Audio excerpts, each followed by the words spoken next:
Friends, good morning. Welcome to వర్షా cars. ఈరోజు మన కాడ సేల్కి వచ్చిన అనమాట. ఇది ఈకో స్పోర్ట్ టైటానియం. ఇది top and vehicle, diesel variant. ఇది మీరు ఇంటీరియర్ చూసుకుందాం ఒకసారి అండి. మనం వెహికల్ అయితే చాలా నీట్ గా మెయింటైన్ చేస్తాడు. డ్రైవింగ్ వచ్చేసి 82,000 మాత్రమే కిలోమీటర్స్ డ్రైవ్ అయింది. 9 ఇంచెస్ స్క్రీన్ వస్తుంది, క్లైమేట్ కంట్రోల్ ఏసీ వస్తుంది, సీట్స్ కూడా లెదర్ సీట్స్ అనమాట వెహికల్ కి.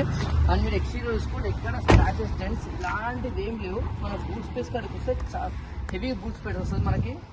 మీరు చూసుకోవచ్చు బూట్ స్పేస్ కూడా చూసుకోండి మీరు. అండ్ నెక్స్ట్ వచ్చేసి ఇక్కడ దీనికి స్టెప్ వచ్చేసి బ్యాగ్ ఇస్తాడు అనమాట దీనికి. అండ్ మనం డీజిల్ బ్యాగ్ చూసుకుంటే వెహికల్ 52 లీటర్స్ వస్తుంది. 22.5 to 25 వరకు అసలు యావరేజ్ ఫ్యూల్ కెపాసిటీ కూడా మనకి. మైలేజ్ కూడా ఫుల్ ఇన్సూరెన్స్ ఉంది వెహికల్కి. చూడండి ఒకసారి ఇంటీరియర్లో కూడా చూసుకోండి. మనకి హెయిర్ బ్యాగ్స్ కూడా 4 ఎయిర్ బ్యాగ్స్ ప్రొవైడ్ అవుతాయి వెహికల్కి. 4 ఎయిర్ బ్యాగ్స్ వస్తాయి. ఇంకా మీకు డీటెయిల్స్ ఏమైనా కావాలంటే మన ఆఫీస్కి కాంటాక్ట్ కావాలి. మన హర్షా కార్స్ ఇక్కడ ఓంకార్ నగర్ దగ్గర ఉంది. And vehicle 17 model. ఇది మోడల్ కూడా వచ్చేసి 2017. ప్రైస్ కూడా వచ్చేసి ఓన్లీ మనకు 5,50,000 చెప్తారు. అది కూడా నెగిషియబుల్ అవుతుంది.